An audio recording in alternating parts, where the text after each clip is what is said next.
Hello बच्चों, चौहानी education channel में आपका स्वागत है। बच्चों, आज हम लर्निंग आउटकम आधारित लर्निंग गैप सामग्री विषय गणित एवं पर्यावरण अध्ययन कक्षा 5वीं की खंड आ विषय गणित 2022-23 के वर्कशीट क्रमांक 36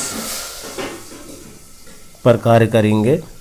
इसके पूर्व अगर आपके द्वारा चैनल को सब्सक्राइब नहीं किया गया है तो चैनल को सब्सक्राइब कर लें और बेल आइकन को प्रेस कर लें, जिससे कि वीडियो की नोटिफिकेशन आपको प्राप्त होते रहेगी। एवं वीडियो को लाइक एवं शेयर जरूर करें। बच्चों, हम वर्कशीट 36 पर कार्य कर रहे हैं। आकलन 6 भिन्नों के जोड़, घटाव, टाइल्स भरने तथा वृत्त पर आधारित है। यह वर्कशीट पर कार्य है। इसके अंतर्गत हम देखेंगे प्रश्न क्रमांक 1, भिन्नों को जोड़िए। तो देखिए, आप इसमें जो है भिन्नों को जोड़ना है। तो भिन्न में हम देखेंगे नंबर 1 3/5 धन 1/5। अब इसके जो हर हैं वो दोनों समान हैं, तो यहाँ हम बराबर कर देंगे 3 धन 1/5, क्योंकि हर जो है समान है तो एक संख्या यहाँ पर 3/5 आ जाएगा। अब 3 और 1 4 हो जाते हैं, तो 4 बराबर क्या हो जाएंगे 4/5। इस प्रकार इसको हम हल कर लेंगे। इसके बाद प्रश्न नंबर दूसरा देखेंगे।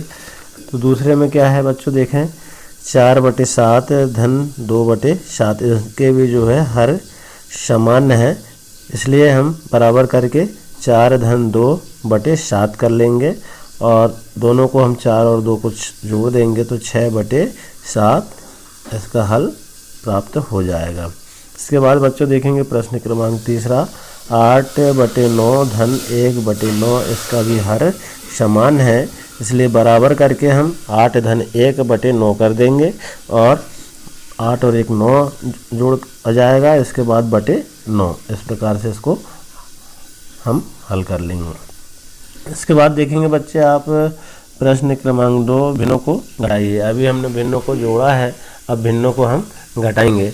तो नंबर 1 इसका जो प्रश्न है 5/7 ऋण 2/7 बराबर, हम इसको हल करेंगे 5 ऋण 2, क्योंकि हर समान है इसलिए बटे7 बराबर 5 में से 2 घटाएंगे तो 3/7 इसका आंसर आ जाएगा। इसके बाद देखेंगे बच्चों प्रश्न क्रमांक 2, 11/9 ऋण 4/9 है हमारे पास में प्रश्न और इसको हल करना है। बराबर हम लिख देंगे, इसके भी समान है तो हम 11 - 4/9 कर देंगे और यहाँ 11 में 4 घटाएंगे 7 आ जाएगा बटे9।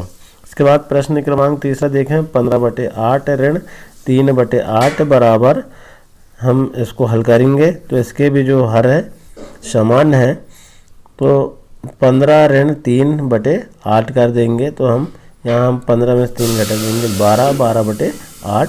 ये हमारा घटाने वाला भिन्न जो है हल हो जाएगा। इसके बाद देखेंगे बच्चों हम प्रश्न क्रमांक तीसरा।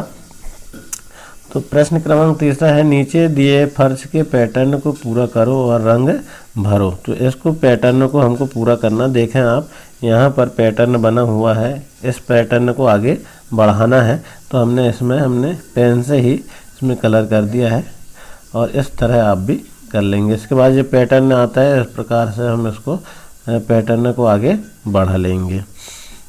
इसके बाद प्रश्न क्रमांक 4 है।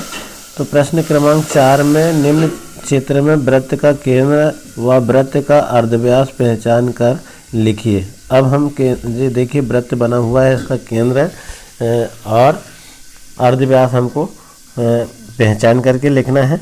तो वृत्त देखिए आप C बिंदु केंद्र, वृत्त का केंद्र है, केंद्र बिंदु C है और C यहाँ हमने लिख दिए। इसके बाद में वृत्त का अर्धव्यास क्या है, अर्धव्यास है वृत्त का यहाँ पर C और A।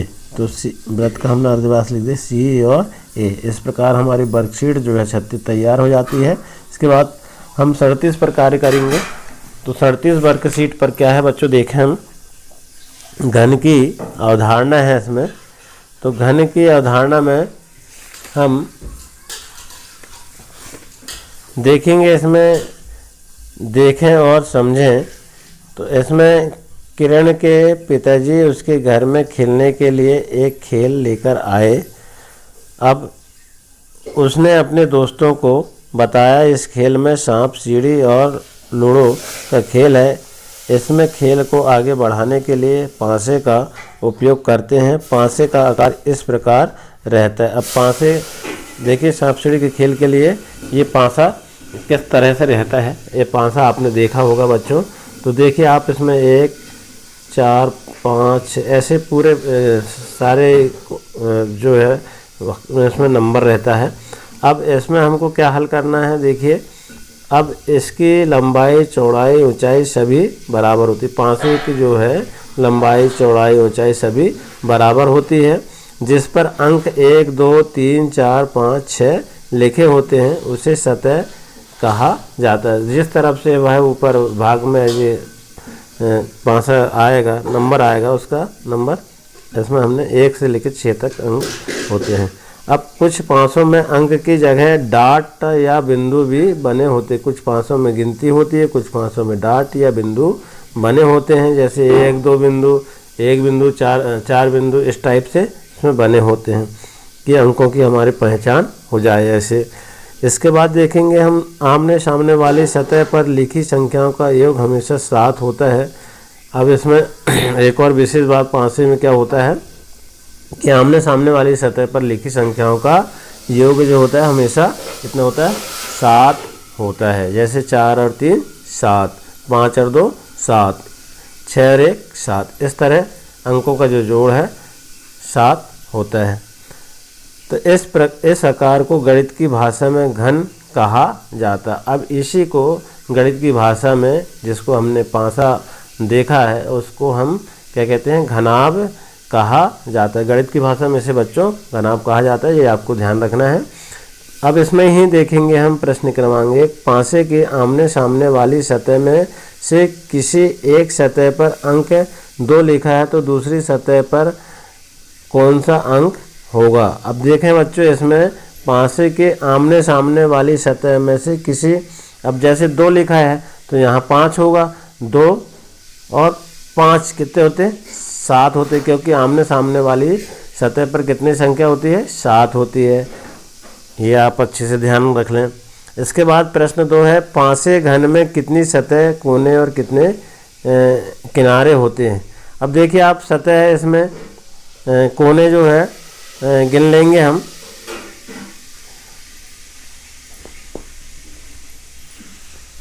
एक 2 3 4 5 6 7 8 9 10 12। तो बच्चों इसको गिन लेंगे हम, पासे घन के में कितनी सतह होती है और कोने। इसमें सतह तो 6 होती है और कोने 12 होंगे। तो इस तरह हम इसका आंसर लिख देंगे। तो इसी प्रकार और वर्कशीट को हल करने के लिए बच्चों चैनल में बने रहें। धन्यवाद।